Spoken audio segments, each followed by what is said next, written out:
Welcome, everybody, to Cup with Gup on this January 15th, 2022, an early Saturday morning. Hope you had a great week. Fired up for some NFL Super Wildcard Weekend. We get 2 games today, 3 tomorrow, and then a Monday Night Football. For the most part, should all be really, really good games. Still even interested in the Chiefs-Steelers. I don't think the Steelers have much of a chance, but you're that big of an underdog. Really thought it was going to be very, very hard for you to even to get in to the playoffs. And you make it, you're kind of free rolling, right? And so with teams like that, they can be dangerous. You get a couple turnovers or defense plays hard and they get it into the late third, fourth quarter. It could be a decent game, but big spread there. But outside of that, the rest of them look, very competitive. Some great matchups. Really looking forward to it. Today, I'll be going over today's slate, the 2-game slate a little bit. Talk a little monkey knife fight plays, underdog plays, and then some Q&A I put out there. And so I got several questions lined up that you guys sent in. Then the announcement I've been talking about I will do towards the end of the pod. And then we'll wrap it up. Try to keep this, 30 minutes or so. Don't want it to be lasting forever, but wanted to get a few things out there today. If you want to join us like many have so far in this new year, you can use the code CUP. Get 20% off any package. That includes a 7-day risk-free trial. Come join us now. We got UFC today, NBA daily, PGA daily with the showstoppers and everything. NASCAR, we're right at about a month from NASCAR away. PGA back again next week. We're still going to have all the NFL covered through the Super Bowl as well. So I'm looking forward to, the next many, many months. We got a lot of good things coming up. Now's a good time to take your 7-day free trial and come see all the improvements, new tools, enhancements, upgrades. The Green Machine Optimizer has been majorly overhauled during the football season, and we continue to build upon it. So come check us out right now. Rate and review us on iTunes. It goes a long way. I am giving away a diamond upgrade reward level in DraftKings. I get to give one away each year in the new reward system. If you're the highest ranking or whatever that is, you get to give away a free diamond. I'm going to do it around the Super Bowl time so people can have those 3 months, which will be a lot of big golf, the Players Championship, the Masters and so forth. Just rate and review, leave a good review on there, and I'll grab those reviews. And if you've already done it, I've already grabbed them. If you don't remember if you've done it, go do it again. I'll snag it. Like and subscribe to us on YouTube. In the comment section, tell me the playoff game this weekend out of the 6 you're most looking forward to, and then just put /diamond, and I'll throw you into the drawing again. You're probably going to wind up having about 15, 20 chances to get in there with all the comments on the YouTube section and so forth. Every time you do it, I add you to the list. Underdog in the description. Click the link. Get a $1 match up to $100 right now. The Gauntlet $1 million best ball playoff is 97% full, so it'll be filling quickly. You probably won't have much left by the time I post this late this morning. Obviously, it'll lock with the first playoff game. Saw a lot of discussion over in the GC Warrior Room Slack channel about drafting and options there. So if you want to check that out, you can do that. Use the code GUP, G-U-P, $1 match up to $100. Get in now before it fills. They also have pick'ems and all that stuff throughout the playoffs. I'll have my plays here in a little bit after I go through the games as well. So you get the 2-game slate. There's a 6-game slate if you want to do that. Some decent pots in there. Most people don't like to try to figure all that out, so they keep it down. There's a 2-game, a 3-game, and then the Monday night game. Big showdown tonight. Also, there's showdown for each one of them, but looks like the featured one is the Bills-Pats. Be a showdown tomorrow for each one, but the bigger one will probably be the Sunday night one, and then a big Monday night showdown as well. This is more on the 2-game slate. We get the Bengals -6, over under 48.5. Bills -4.5, over under 44. Implied team totals: Bengals 27.25, Raiders 21.25, Bills 24.25, Pats 19.75. My predictions: I like the Bengals to win and cover. Maybe late. I think it'll be a tight game up first. Bengals haven't been in the playoffs in a while. Neither one of these teams have won a playoff game in a while. I just kind of like the confidence and swagger that Burrow has. My only hesitancy was like, is there any lingering from the potential injury from Burrow since he took off last week? I don't think so. I think it'll be fine. I like them. I think they get the cover late. I actually think the Bills pull the upset. I like Belichick in this spot. I like them as the dog for sure, 4.5, but I think they may win in an ugly, close game. Both games have very cold. The Raiders have a little bit more wind, but the Bills game is going to be free below zero, like minus temperatures. Feel like once that game gets going, but it doesn't look like much wind or anything. It's just going to be brutally cold. When it gets that cold, it is a little bit, I know if you haven't ever played football, popping like that when it's that freezing is not something welcome. You can even listen to NFL players. I only played up to college football, but same difference. It's cold, like 30 degrees, whatever, right at freezing. When you start getting down to like zero and minus, it is a big difference. It won't affect like passing or anything like that, but catching the ball, even punting the ball, kicking the ball, some impact there. So I think it'll be an ugly, lower scoring game. And I think the Pats will run the ball well again. And I think they have a good chance to upset it, but I certainly like them getting the points.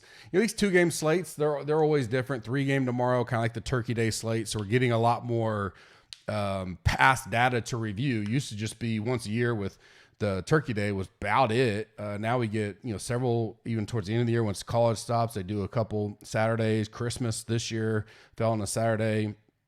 Biggest thing for me is you can always leave money on the table, but you don't have to get too crazy with it. You can leave $300, $400, $500. I think late swap could be huge today because I think a lot of people will be targeting Bengals, Raiders. Bengals will be the most popular probably for sure across the board. I think Allen will still be popular for Buffalo just because he takes up so much usage there. But that late swap could be huge depending on if you one or the other. If you hit early, you can maybe pivot onto some chalk late and just be safe and protect your lead. If you go a little more contrarian, unique, and you need to pivot on to maybe you go Stevenson at running back instead of Harris and just hope he gets the touchdowns or something like that, or Harris gets re-injured and it turns into a Stevenson game. There are some options there. You can take some one-offs in that last game. I do think a bunch of the ownership will be in the first game. If you take Allen out of the second game, outside of him, I think a lot of the ownership is going to be in that first game. So being different will be a little tough today because it's not like – and you got low-scoring, ugly games. For the most part, I think both will be, not crazy scoring. I do think the Bengals Raiders will score more, but it's going to be cold there as well and some wind, and it's a playoff game, right? So intensity picks up. It's one thing I wrote about in my article that I posted for the community was, the one thing the good thing is not really many injuries today at all. None that we're really worried about. Anybody that's questionable is expected to play. And you're not worried about motivation for the game, right? This is the playoffs, and the player rotations tighten up, so you kind of know where people are going. So it really comes down to how can I build and just be a little bit unique. I think some people get overly cute and they try to get like unique in every spot, and you don't have to do that. You just have to be one of the easiest ways without having to overthink it is leave money on the table because most people won't. And so if you could have Burrow, Chase, Waller, whatever, and then however you build, if you leave 500 on the table, more times than not, you're going to be unique naturally. If you're doing big MMEs, I talked about this in the premium article. I put a big little segment there. You can go check it out. Bucketing it into different, script scenarios, maybe the Patriots dominate or the Raiders win, right? A lot of people probably aren't going to be on that kind of script. Carr will be lower owned. Maybe if you're building 100, it could be the mini-max or whatever, or the Millie Maker, it doesn't matter. Maybe you do 20, 20, 20, 20, 20 of different type of pools, because it's only a 2-game slate. So that gets you a little different there. I think that, and I went through about 6 different type of scenarios there. You can go check it out. I do like the Bengals today. I talked about that. So I don't want to say I'm eating the chalk and just moving on, but I'll have to be unique in the way I build outside of my core that I like, because I think, maybe I go Burrow, but I fade Jamar Chase. Maybe I do a Boyd, Renfro, Zay Jones with Burrow and leave Waller and Chase out or so. I mean, especially if you're doing 1 to 3 max, you don't have to be as cute. You just got to be 1 or 2 off. And the 1 to 3 max doesn't matter as much as if it's 200, 300, 400, or even 1,000 people in the pool. That's a 3 max. It's, you don't have to get too cute there, as opposed to if you're trying to win the Millie Maker with 150,000 people, and some people are going to be maxing it. Yeah, you got to figure out a way to be pretty different. I think the Bengals roll at the end. I think they pull away. So I'll be heavy on them. I don't hate the Carr deal though, because I think the Patriots will do a good job against Allen. If you look at Belichick's record against Allen in general and his stats, and then you bring in cold games, which you would think Allen would do good in cold from his college days. He really hasn't played well in them. If I fade Allen for the most part, then I may just go I may fade him completely, and that be my big stance of the day in my builds. And I go, all right, I'm going to go Burrow, Carr, and maybe sneak some Mac Jones in. My fear about Mac Jones, I think they're going to run the ball a lot. And I think one thing you could do to be a little different is play Stevenson and Harris in the same lineup. Then not many people will do that. If they pound the rock, and they're successful at it like they were in the game 1, they'll keep doing it. And so I don't, is it optimal? I don't know, but it may get you a different build, and you may be able to play a Burrow, Chase, Higgins, Waller stack, but I'm going to go Stevenson and Harris. I don't know if the money works out there, but I'm just saying, thinking outside the box, but just tweaking a little bit. Maybe you put a Bryan Edwards in there and hope he gets that touchdown, as opposed to Waller or Renfro. Obviously, Waller, Renfro are good plays, but it's more about your risk reward tolerance. I do think it's a pretty good slate today. I like the 3 game tomorrow. I'm actually going to the Dallas Cowboy game tomorrow, so I'll be putting out my round 4 PGA stuff tonight, my 3 game slate stuff tonight. No pod tomorrow because I'll be traveling, going to the game, traveling back. Then Monday I'll be back, and I will do full cup with Gup with the Monday Night Football breakdown, plus my normal stuff. We'll talk about PGA review, first look at next week's lines, stuff like that. And then I'll record the Smash Factor Monday as well. Monkey Knife Fight. Link is in the description. Gups on this one, GUPS, dollar for dollar match up to $100. My favorite play today is Burrow over 265.5 and Carr over 248.5. That pays 3.6x. Excuse me. And then Underdog, this pays 10x. They got a promo going where you can put Diggs over 1 yard as one of your pick'em options. It's a $25 max, but still, if you do 4 to 6, you can get 10 to 20x pay. That's a good start there. The other 3 I like with that Diggs kind of free square is Burrow over 265.5, Gronk over 59.5, and CD Lamb over 62.5. You put all 4 of those together, that pays 10x your money. If you include the Diggs play, the max is $25 on that special promo. If you don't, you can put whatever you want, but you might as well take that free square, put $25 on it. You're getting a free 100 if you use GUP anyways as the code. If you deposit 100, or if you deposit 25, you get a free 25. Use that 25 there. 25 times 10, you get 250. Roll it back, and we're good to go. Get a little water here before we do some question and answers. We'll do the announcement. We'll get out of here for the day. Enjoy a lot of the golf and football all day long. Question 1. I've always played low stakes DFS because frankly, I haven't had the time to commit to the research I assume necessary to feel comfortable with risking more money in higher stake games. Using DFS golf as an example, how many hours research per week or day would you say is required to take the steps to play higher stakes contests up from $3 to $10? This is a tough one for me because I don't know that more time equals being able to play higher stakes. I would think if you're doing a bunch of contests with different strategies and maybe you're a guy that's putting in if you're talking about higher stakes when it comes to a dollar amount per contest, that's different than versus to play $10,000 in a day. Like these guys that have their algorithms and they're just mass entering everything. And they put a lot of time and strategy and effort into that, as opposed to like, if you just want to go play $100 single entry in DFS, I don't know that it takes quote unquote any more time or research for $100 single entry that it would for a $5 single entry. Like I don't think the time and research equals I can play higher dollars. I mean, hopefully, obviously you're a sub because all these came from subs. Hopefully with our tools and, next week we'll be debuting our E9 again, bringing it back. Kenny's going to do that with me, that show, and listening to all that. Like if you're building, maybe you quantify it more of how do I want to build and what do I feel comfortable with? So if it's, I only have time to think through a 1 to 3 max as opposed to doing 150 max, bigger dollar type stuff. I think that may be where you start. I don't think I can say it takes any more time.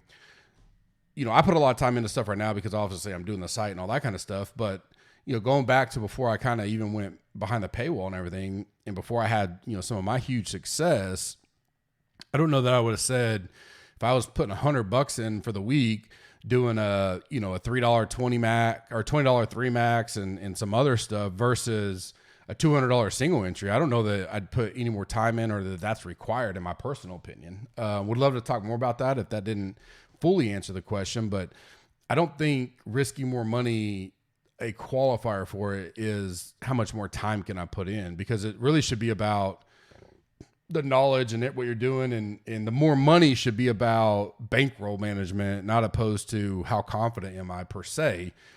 Because we'll get to a question here, maybe the next one, about does higher dollar money people equal they're sharper and smarter type deal. We'll get to that in a little bit. Next, I think it's the next one actually. Wanted your perspective on this because you seem to talk and play in contests of all prices, not just the high dollar ones. Is it safe to assume that there's sharper, more research / more experienced DFS players regularly competing in those high dollar contests? Or is it possible or even normal that some people with higher risk tolerance are less informed than the people grinding out small entries? I see plenty of sharp people in Slack and part of the community who show green screens from lower price contests. Those $3 20 max golf events are damn hard to place in, for example. Yeah, I mean, and so this goes right into what I was talking about. Are there sharp people in higher dollar amounts? Yes.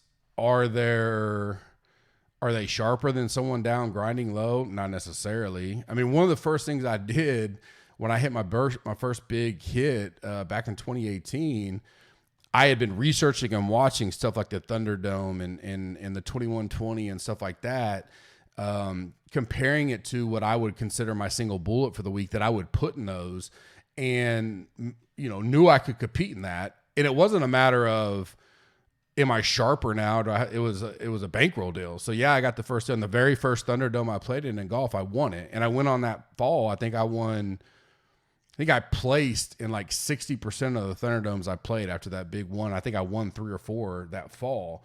And it wasn't because I all of a sudden became sharper or better. It was because my bankroll allowed me to. So you're right. I don't think it's necessarily the $3.20 max are hard to place in because of what you may be thinking. It's just I guess comes out to a math deal of the amount of entries, right? I always talk about it's just hard, especially if you talk about Showdown, like doing 40 lineups in the $15, if there's 40,000 lineups versus going up to, $100 single entry that's got 60 dudes in it. We're all on a level playing field. I always talk about that. Try to get into contests where you can't be out potted or out chipped if you're thinking of poker. Like we're all can only put one in, or maybe it's a 3 max and you feel comfortable with one. I do that sometimes, but if you're going to put 10 lineups in the $15 or whatever, $20 where guys are maxing it, I'd rather take that money and go, hey, I'll just build a single entry $200, or I'll do a $100 single entry, or I'll do, a 3 max, $33 3 max or whatever, because the total entries in that is so much less that you don't have to get as crazy. And so I think that, I don't know if that comes in with the sharpness. Hopefully we can help you get through that as well, is like, you don't have to get as risky in these because everybody only has so many bullets to play with type of deal. And so maybe you try for a couple weeks. All right, I'm going to do the $50 single entry and see how I do, as opposed to trying to do this $3.20 max that has, I don't know how many it has, say it has 20,000 lineups in it. It is hard and they're so top heavy, right? We got to watch out how much percentage is going to first, what's min cash, all that kind of stuff does matter. It's certainly a goal of mine as we go through and we start getting closer to bigger contests coming up for golf and all that, for the premium members, this is going out to public, but do some private premium member only type strategy pods, or even E9 style stuff where we just simply talk about strategy, contest building, how to select, where to get your best ROI, stuff like that. So that's why I like these questions and wanted to do this pod. This guy asked us, and I am going to do this, because it would be good if we had extended background on all the guys that come aboard, where they come from, where they got their DFS betting side. I like seeing the background stories of everybody. We kind of had this in the old site, so I reached out to Bobby Gould, and we are going to do this. So I'm having all the team. I'll probably do a format so it looks clean, and then we'll do a bio, potentially pictures, stuff like that, and we'll have like a GC team link on the site. So I like that suggestion. Just want to throw that out there. We'll have that coming soon. Where do you think the future of the industry is headed in general for DFS, especially with betting becoming legal in more and more states? It's a good question. It's something I've personally, obviously, I spend time on because, being a big part of my life. I do think the ecosystem in some DFS areas is, I want to say on the brink, but definitely there's some hurt there a little bit, because you're only going to get, eventually, it is a lot easier and simplified for a person who's a DGen to go, man, I'll just, especially these states that start getting legalized betting, to go, I'll take Cowboys -3 today, $50, boom, let's watch it. Then to go, I'm going to build a lineup against all, and most casuals will come in and they'll see the $1 million to first, $20 deal, and they'll put 2 lineups in it thinking they have a chance, which they very, very, very, they probably got a better chance of getting struck by lightning type of deal. Now, has bullets and 2 people won the Million Makers before? Yes, I've seen it. Very, very rare. It doesn't happen a lot, but the education it takes to learn DFS, strategy, construction, ownership, leverage, bankroll management, all that is a lot more upfront. I don't want to say sacrifice, but time to put in for a person than it is betting, because instinctively people think, whether they do or not, they know how to bet. Most don't do it well, but they don't care. Most of them are just fun. Hey, I'll put $20 on the Bengals today. I see it in my golf groups, like my golf club I'm at, and all, guys instinctively go, over under to this. I can bet at halftime, whatever. But you start talking about putting a lineup together. For the most part, those guys, they initially think of their season-long type stuff. They don't correlate stacking, all that stuff. Now, the common pause to that is that the industry is getting sharper. There's a lot more content not only for football, but even the other sports now. College football, I think we have one of the best coverages. NASCAR, golf certainly has grown. This is my, 5th year doing golf from a coverage standpoint. I played it longer, the DFS side of it. And golf's a little bit easier to correlate to people. They like it, they play it. And you're picking 6 guys. So you're not having to worry about positions and stuff like that. Most of the time you're just picking 6 golfers. People that enjoy golf can do that. They don't have to worry about, multiple games throughout the, and plus it's a 4-day deal. And we do showdown golf, obviously, but I do think the betting, as it starts getting into more and more states where people can comfortably do it legally, will take some away from it. And then I think people instinctively think, well, if I don't have, the 30,000 a week or whatever it is some of these guys play. I know guys that play $250,000 a week in entries. I can't win. It's not necessarily true. You just have to be comfortable and educated, which I hope our site helps with, to do, I go to the $100 single entry or the $3.20 max, and I build my bankroll, to do it properly. So I think the better content creators get at teaching people that, and a lot of people get the bad rap, and then also just people understanding that it's hard to win at the DFS. So you got to have a long-term strategy. Whereas betting's like, I can bet today. If I win, I win. I lose, whatever, move on.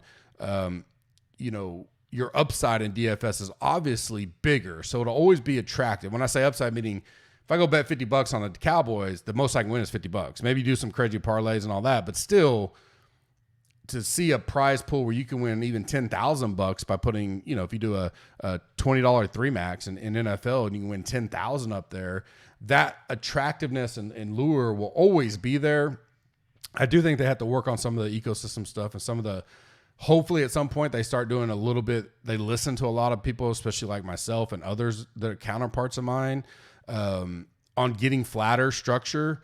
And we move away from, the big $1 million prize. Like today, there's a Million Maker, right? And I think almost half of it goes to first. So it's really, if you hit it, you hit it, but whatever. You're really playing for everything else outside of that because it's eating up that. It's a big prize pool, but over 50%. I mean, it's like 40% going to first. But as long as I keep feeling, especially like NFL, why do they got to change, right? They're noticing a little bit in PGA. People are like, I'm not like yesterday. Yesterday was a $150,000 prize pool, $50K to first. It didn't fill. I didn't play it. I'm like, I'm not gonna waste my money. I went and played $100 single entry, $200 single entry. I got 5th, 6th, 4X my money. Great day. I'm not gonna go waste my money on a thing where if I think 10th place paid $50 or something crazy. Or maybe 500. I don't remember what it was, but it was crazy. So I finished 9 places behind a guy. He makes 50,000. I make 1% of that. It just those structures. I hope that's the one thing I hope comes out of gambling and betting coming is that the flatter playout structures allow more people to be successful and so forth. But we'll see. Some trolls on Twitter have mentioned, and it is somewhat noticeable that you aren't involved in some of the collaborate PGA things. Is this by a choice, or do you concern yourself with it? I really don't concern myself. If I get asked to be on something, I work with Kenny on stuff. Tambo and I have a great relationship. There's a group of them that I get it for whatever reason. I think a lot of it goes back to the election, but and where I stance on some of that stuff. But a lot of it's misinformed people. Like no one's ever really talked to people that have talked to me. You'd be surprised who it actually is in the industry. When we sit down and talk, they realize, my mindset's not what the perception was. And I put out the video in August, alluding to some of the stuff I dealt with during a difficult time, but, and I moved on. The last 6 months have been since then, and kind of cleaning that up has been great. I don't pay attention to trolls if that was one of your part of it at all. If I get asked to be in stuff, great. If I'm not, I don't. What I do in this, and this will come a little bit later on in the announcement here in a minute, I do everything for the community, the Gups Corner community. I don't do it for. So when I try to grow my awareness on Twitter, so like right now I'm about 200-ish people away from 10K. It's not because I want to be 10K and hit that mark for me per se. It is. There's a personal, awareness there, but it's more of I want to grow the community to be what it is, one of the most unique ones we have out there. And a lot of people have taken things from us as things we started and did first in this community. And I, there's things I've learned from other people that I've taken as well. So my focus from, basically last August on, and even before it was that way, but I went through a little year downside, is for this community and making it the best it can be. If I'm on 6 shows because people want me to be, great. Do I care if I'm on any? Not necessarily. I just roll with it and do what I got to do best. My focus and time is outside. Obviously family and all that first, but when it comes to this, it's for me, us, the team, the site to be as best as it can be for you guys and the community to be the best as it can be. A lot of stuff I do, I don't ever talk about. You guys have seen it. All the stuff I give away, if I win, all that stuff, rarely talk about it or tweet it. It's just all in our little community. It'll be a Saturday night. Let's have some fun, give some stuff away, things like that. How do you go through selecting your one and done each week? What are your main factors? Is it betting odds, ownership? This is a little bit of a difficult question depending on the size of the pool. 4,000 versus 200 versus, if you get off to a bad start. I think, the number one thing I always talk about when I'm, and I think I give 5 away on Wednesday, and I choose my 3 from that 5, so you guys always know kind of where I'm at. But betting odds really didn't come into it. The ownership as the season goes along will. If I can get a guy that I think's, first and foremost, I literally want to think this guy can top 5 this tournament and legitimately win it. if I can't say that to myself, they're not in my pool. Because there's only, I think, and we see it every year, and it's still becoming more and more popular that people join it every year, that I think people get too cute. I was talking to a buddy of mine actually last night, and I can't remember who he told me who he picked in his. He's in a different one and done than the big ones. And I was like, well, why would you pick him? He's like, I didn't want to use up all my guys. I was like, you only have 30. I think they have 32 events in there. I was like, that dude's nowhere near the top 32 in the world. Not that, I mean, it can bite you too, right? Sung Jae, right? I bet a lot of people chose him. I think he was one of my 3 this week.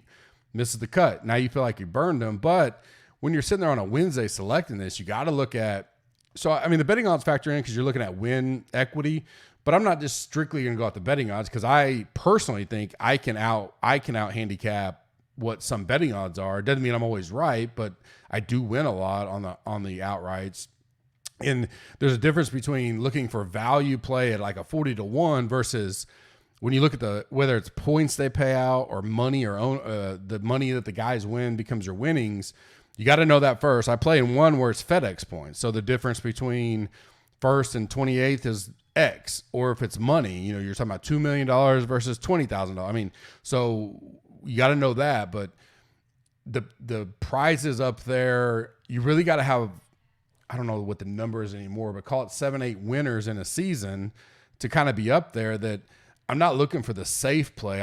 Now the comma pause would be as I go through the season, if I've banked up a lot and I'm up there, I still wouldn't necessarily say I'm looking for a safe one, but I'll use the ownership of how many people have used player X, player Y, and where can I get leverage this week, and still, first and foremost, always be, do I legitimately think this guy can top 5 and win? If I can't say that to myself, they don't get in my pool for one and done.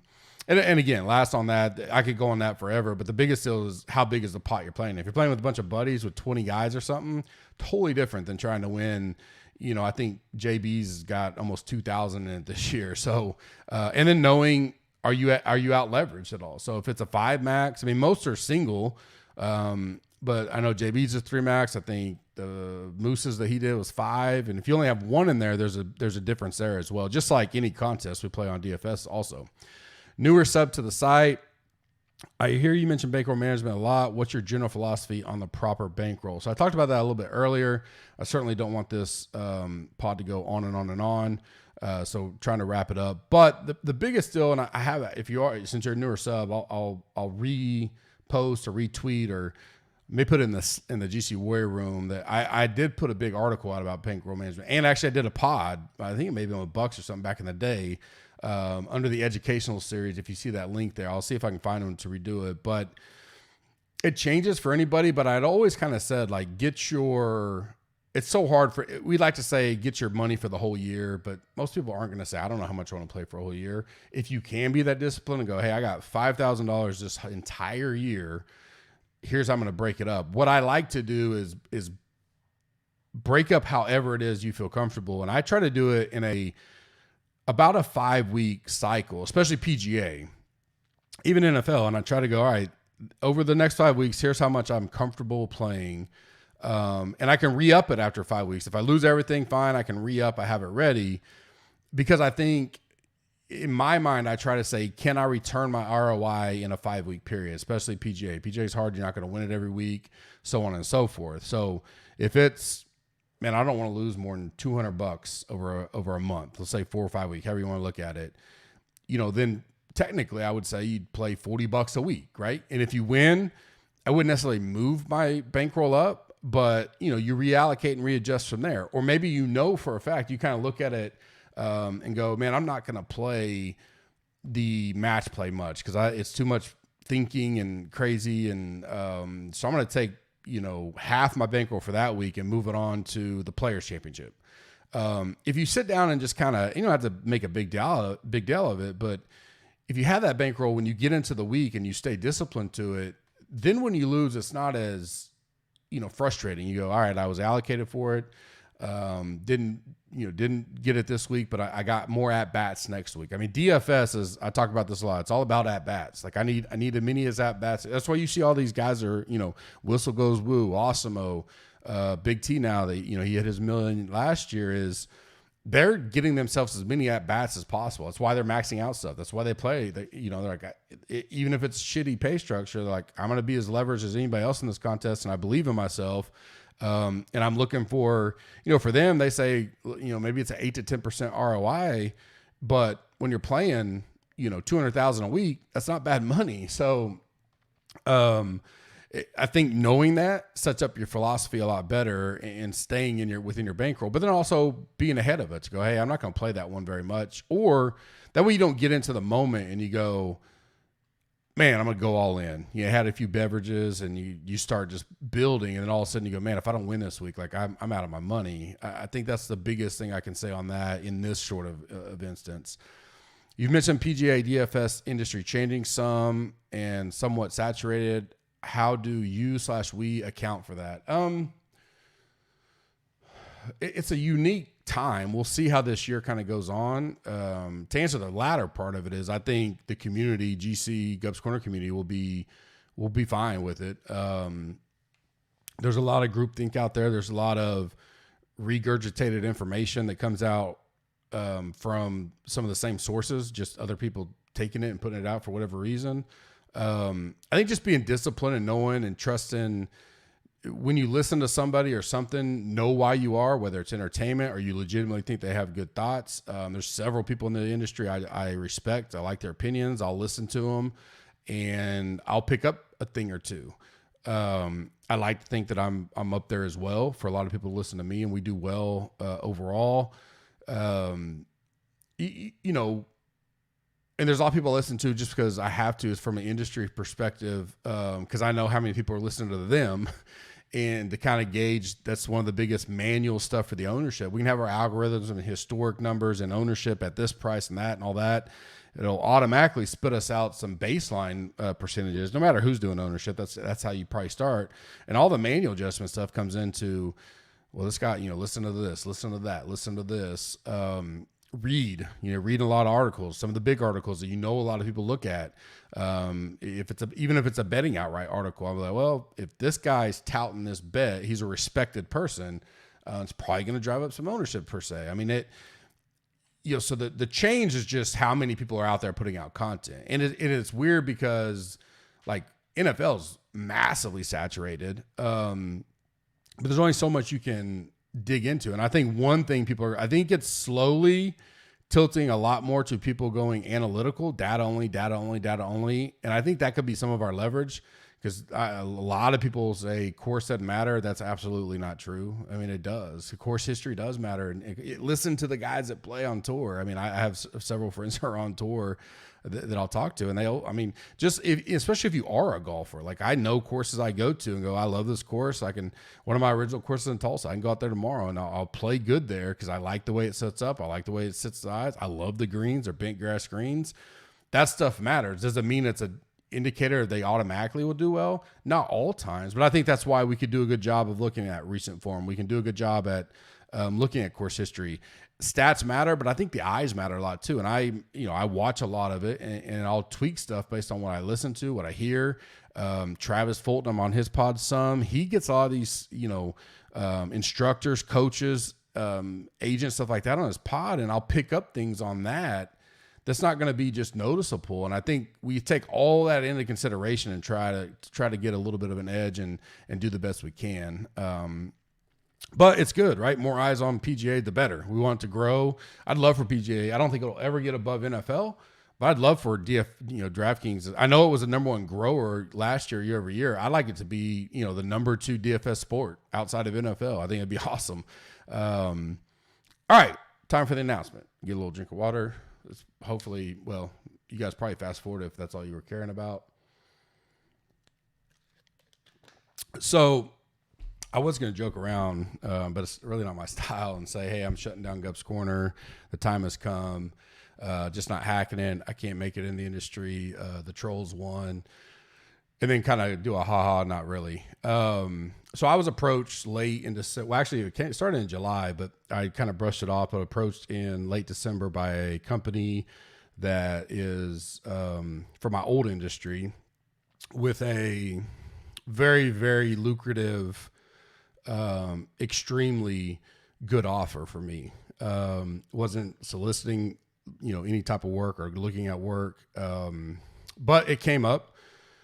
It is a position and role. One thing that's, I don't want to say different than me than some others in the industry. Like I do have a great background. I have a great corporate America, if you want to call that career, that I did. I do have 3 degrees, 2 masters, and MBA. So I've worked hard for all that type of stuff, but I definitely, my passion was the Gups Corner stuff and still is. And this company came at me, several of them. I know a lot of these guys from my prior life. Several of them listened to the pod. They knew my deal. And through our discussions over a month, we kind of came to where the job is I work anywhere I want. 80-85% of the house, I can be at my home and do it with here. So nothing changes there. Any travel I do is within this kind of 3-hour corridor here, DFW, Tulsa, all that kind of stuff. So nothing major. And it's really just a situation and potential for me to make more money I've ever made in my life. It'll come with hard work and all that, but it was a too good to pass up type deal. And the biggest thing, they were 100% okay with Gups Corner and everything I'm doing there. If I can. Now, what does that mean for the community? Some potential small changes, meaning I obviously have free flow throughout the day now, and I'll still have that. But I'll look at it as I get rolling into that role. That maybe I do a lot more in the mornings. Right, get up early. I get up early now, but I normally take the kid to school, work out, all that kind of stuff. Or maybe a little bit later in the day where it's not just middle. As far as content stuff, I do. Stuff the site does, absolutely none of that's going to change with it. I told a few key members of the team about this here recently, and they fully know that this isn't a hey, we're eventually going to die off Gups Corner, I'm going back into the deal. That's not it at all. It's going to give me the opportunity to put a lot of capital back into the business because I won't need the money that Gups Corner was providing for my family. Right now, so I can put that back into. It's going to allow me to grow the team. You guys have seen the 2 hires I've already made to bump our NASCAR product. I think we'll have the best NASCAR product in the industry, period. Hired Samson. I talked about that with the community. He's going to do the showdown stuff. I'll still be involved in it. Showdown for golf. Meaning I'll give my thoughts in Slack. I'll talk about, plays. I'll answer questions. None of that changes, but, because I have so much of the golf from Monday till we lock Thursday morning, him being able to focus on that and do those 3 or 4 articles will help me out there and give him a chance, to shine. He's proven he's done well in showdowns, and that's one thing that it'll help make the community stronger as well. And one thing me going back into this world allows is to give others opportunity to make Gups Corner stronger. And first and foremost, for me and Rachel, to be able to give back. And that's one thing we've always liked doing. Give back to the community. I love doing it. And definitely it was a very long thought, prayer type decision to go back to the dual role. The first 2 years I had Gups Corner, I was in corporate America and doing both. So it won't affect anything you guys do, but I wanted to be upfront and honest and talk about it because it's going to allow so much more for Gups Corner to continue to grow. And honestly, if we get to a certain number and we have this strong little engine that could community, that's great for us. We'll go win. We'll go have fun. We'll do outings. We do all the stuff that we've been doing pre-COVID and all that kind of stuff. But I think it's going to be bigger and better. And the support of the company I'm going to continue to do that and what I'm going to be doing is great. Looking forward to it. I still have a few weeks before I start it. You guys won't notice on the outside, really. Only thing you'll notice is definitely, ability for me to even put more capital back into the business, which is my first and foremost goal. And then, just as I go into this role to see what else we can bring in and help this thing grow to be, one of the best DFS communities out there. I'm looking forward to it. We long thoughts on our end. Now that it's all rolling and officially signed the deal yesterday, That's why I waited. I was trying to get everything done. I'm excited for it. I'm looking forward to it. It's going to be great. Appreciate all your guys' support and everything. By no means is this a, hey, I couldn't make it, we got to go back to work deal. It's not that at all. It was just a deal that came to me basically out of nowhere, and it's too good to pass up. And I think it's going to be great for all things around. As I mentioned, I will be going to the Cowboys game tomorrow. I'll probably leave early so we can get up there or down there. I'm about 2.5 hours away from Dallas. Get down there to watch the first game somewhere at an establishment or something, watch the Dallas game, and then I will drive back afterwards because, again, not that big of a drive. But I will have all the PGA stuff out. Should end earlier tonight, being that the cut's been made. I think they're starting at 12:15 our time, Central Time. So should be done, hopefully in enough time where I can get the round 4 out.